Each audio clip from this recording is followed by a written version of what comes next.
It's car con carne.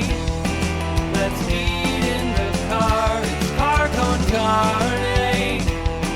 And now here's the star of our show, James Van Alstyne.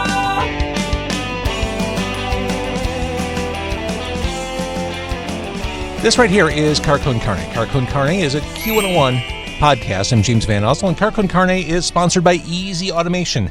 Are you looking to transform your home, your office, or your business into a smart, seamlessly connected space? Easy Automation is a local business. They're out in Aurora, and they deliver custom automation solutions that are tailored to your lifestyle.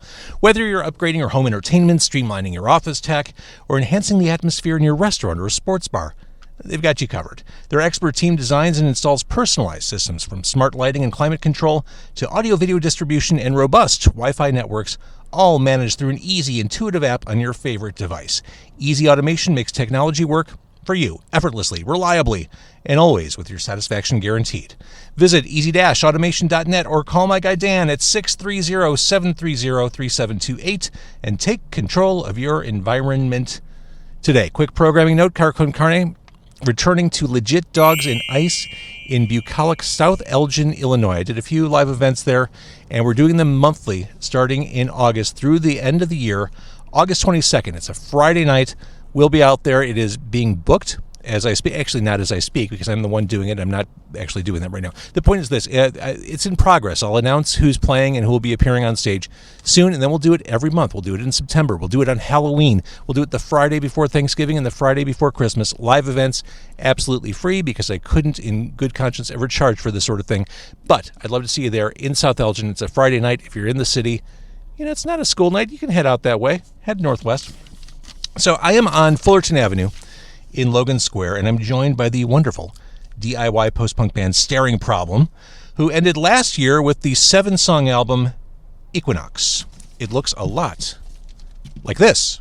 It's an album constructed for listening long after the sun's gone down and well before the next day's mundane concerns become reality. I'm joined by Lauren and Mike. Hi, everybody. Hi. Hello. We're going to move this again. This mic is problematic. I apologize. What a way to end the year. Yeah, I'm sorry. If you want to move the seat up, there's a bar underneath the middle of the seat. There we go. Okay. I feel good about this. Good. So you put out Eclipse in 2020. Equinox followed at the end of last year. Let's start there. The influence of nature on what you do. It seems obvious.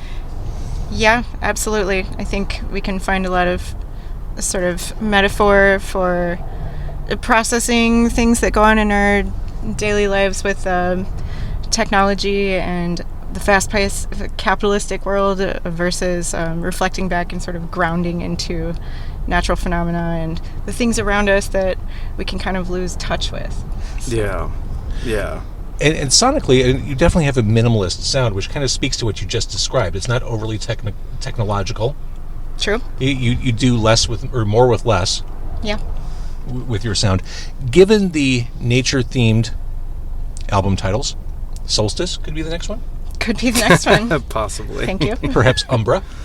That sounds nice. I sat down and brainstormed. I'm trying to map out your future, or at least help. We already have this thinking process. We're already new art we're working on is very plant-based, and we draw a lot of influence from that. I love it. And I do like to zero in on lyrics, but like the music, the lyrics are intentionally spare in the songs. It seems almost presumptive to try and interpret what you're writing about. Let me put it another way, and again, this is presumptuous, but it feels like the way your songs make people feel is almost, if not more important than what you're saying in them. Thanks. Yeah. I think, the process of writing definitely comes from emotion first, and the lyrics definitely are kind of placed last, for sure. Yeah, definitely. If you were to identify themes in where your head was at when you're writing these songs, what would they be? Yeah, I mean, I do feel like they're topical to especially the 2021 and this present one that we've worked on. It's really all the stuff going on around. Some of it's about sort of getting older, some of it's just reflecting on a lot of the turmoil that we have in our What's world going and on? political state. So, trying to find a balance within that, trying to, what do you say, like just process discontent and anger and Yeah, exactly. navigate our way through that. If I were to pick out lyrics that were more straightforward than the others, it'd probably be Don't Tell a Soul. That seems more cut and dried. For sure. Yeah. And that's actually an older track that I requested to Lauren that we bring back from the dead, so to speak, or bring onto this record, because I always love that track. Yeah, we pulled, that's like an older cut that never really properly got to see the light of day, so... And are you glad you put it on Equinox? Absolutely. I think it fits, yeah. I mean, it's true, the lyrics are definitely more like diary style, like sort of relationship processing. Because I love you, I don't love you. Yeah, that's right, exactly. Yeah. I never thought of it that way, Lauren. You did a video for Neon. Neon is one of the fine songs on this album. It's more of a performance video. Now, the look and texture of this video, if you had told me you recorded this last year, I would have said, yeah, of course. If you had told me you recorded it in 1991, I would have thought, okay, that makes sense too. Awesome. Thank you. It kind of has Thank that you. unstuck in time texture and feeling to it. That's incredible. That's Thank what we you. would like. And I certainly were influenced by all the older bands. Yeah. I'm born in the 80s. I think you are too. Yeah, we all for grew sure. up with music videos, that's for sure. Yeah. That was a question I was going to ask. Do you like making videos? Yeah. I see this all the time. I feel like we should be on the cusp of a music video renaissance. It's so much easier now than it was 5 years ago for an independent artist to just whip something up. Yeah. Yeah, I honestly miss the days of MTV in terms of just a curation and a Yes. place to tune Yeah. right in, and that's what you're going to have, and no algorithm, just like, of course it disseminated and became not as good in time. And adding a visual element to the music is something that's always been interesting to me, and always something that can just draw you into it more, And Lauren, you locked into something I've been saying a lot, and it's so true, the need for curation. Agreed. We live in a time where you have access to everything. Yeah. Every song ever recorded. It's there. Go search for it. You'll find it. But it's so hard to tunnel through all the noise to get to stuff that you actually are into. And I've yet to find, like, some of the streaming services recommendation engines kind of get close, but it's not the same. It's not the No. same. We need the human touch. We need Yeah. a channel. That kind of trusted voice to say, here's the song, here's why you're going to like it, listen for this. It doesn't exist. Radio doesn't do it. There are no magazines anymore. No, Yeah, I've been saying true. for years, bring back MTV. Anybody out there, please, like MTV2. Let's get that. Oh, yeah, MTV too. Oh yeah, Real because I could MTV. zone out to that for hours on end. Oh, Absolutely. No, but I will sit through the commercials. Yeah. I'm good. Well, thinking about videos, the video for The Void, definitely more conceptual. Where did this come from? Because lyrically we have draining dopamine as reality floats, drifts by, as reality just floats, drifts on by me and nothing else. Yeah, I mean, this one was the lyrics were drawn from sort of phone addiction and social media versus like getting stuck in this little box and missing the outside world around you. So it talks about There are those mental themes health. again. Yes. Yep, they are all coming up. It's pretty prevalent for a lot of us, I think. Well, I mean, you bring up an interesting point. Where do you stand on social media? Because as an independent artist, as someone who's been running this band for a very long time, it's almost a given that connection has to be there.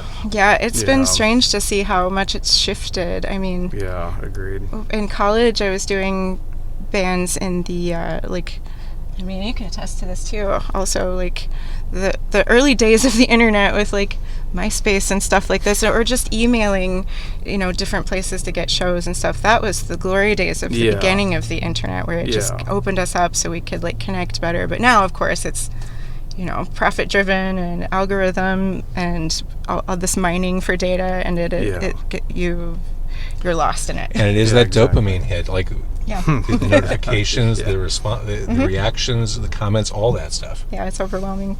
Yeah. It is. It is. And then when you start having to think, well, should I build a strategy around this? No, that feels gross. Yeah. Like, Absolutely. Yeah. Yeah, I started playing the music to be a musician, and to create music and write music, not to create content. You got it. Yeah. so this band has been around for, like I said, a long time. What keeps this going as your go-to creative outlet? Yeah, I think, as we continue to age and priorities shift, at least once a year, I might ask myself, why or how can I keep doing this? And it usually ends up being the answer that it's a cathartic release. It's a useful emotional and mental health tool to get with your friends and create this stuff together. And it's nice to have a project. Yeah. I relate to that that's what this podcast is. Yeah. I've been doing this podcast for going on 12 years. It's very cool. But I get to get together with friends, new friends, have cool conversations, talk about music, and it's a creative. What more can I do with this? Can I do a stage show? Sure, I'll go to South. I totally relate to that. It's I have the day job, but this is the creative outlet at night. Turns out it's really important for us. Yeah. You said it. It's a mental health thing. It absolutely is.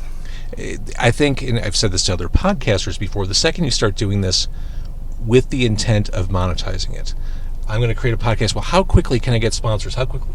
That's not the reason to do it. No. It should be that outlet. It should be that channel for you. Yeah, absolutely. This is my creative itch, and so I completely get that.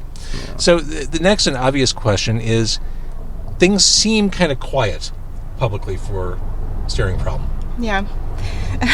That actually mostly has to do, we're busy, but with the fact that Andrew, our boy Andrew, Yes, our drummer's not here with us decided right to now, move but across the country for a bit. Did he clear that with you before? That's not okay. That was something in the works way before him and I joined this band. Yeah, How dare he? He's trying something out, and it's okay. It's casual. We don't. And we love him very much. We do.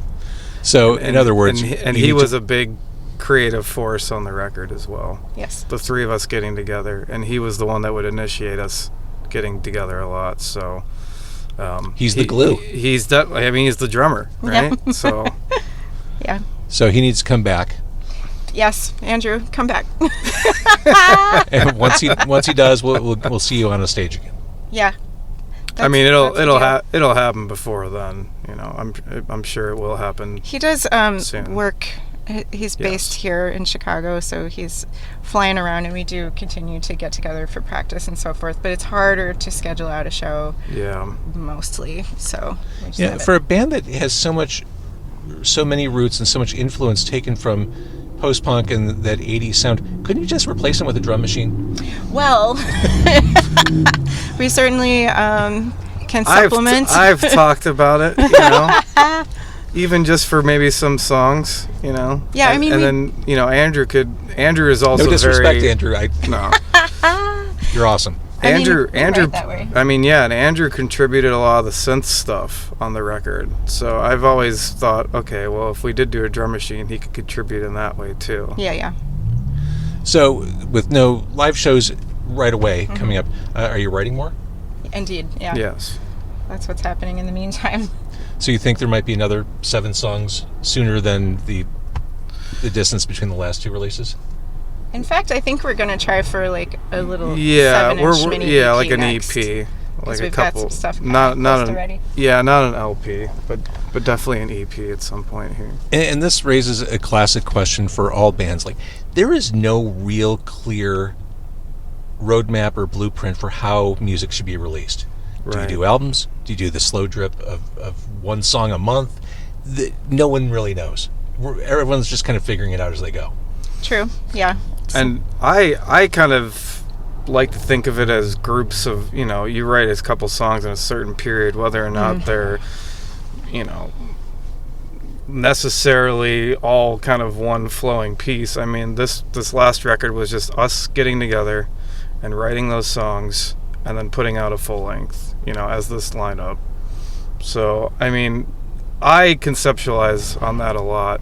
But then some bands probably don't. So See, I'm very old school. I love the concept of a record, an A side, Yes. and a B side. Yes. I love the concept of that musical journey that starts with track one and you're taken along through the last cut. yes. Agreed. I love that, which, that's why I love Equinox on vinyl. nice. Get it on Bandcamp. Thank you. As I did. Okay, so Equinox is the album. I think you're wonderful. Thank you. Like I said, it's music made for nighttime listening. Like the lights go out, let's go for a drive and put this album on. It's so cool. Thank you so much. Thank you. And websites, where should people find you? Yeah, we've got an Instagram, all the socials, I guess. And Spotify. Bandcamp as well. And the videos are on YouTube.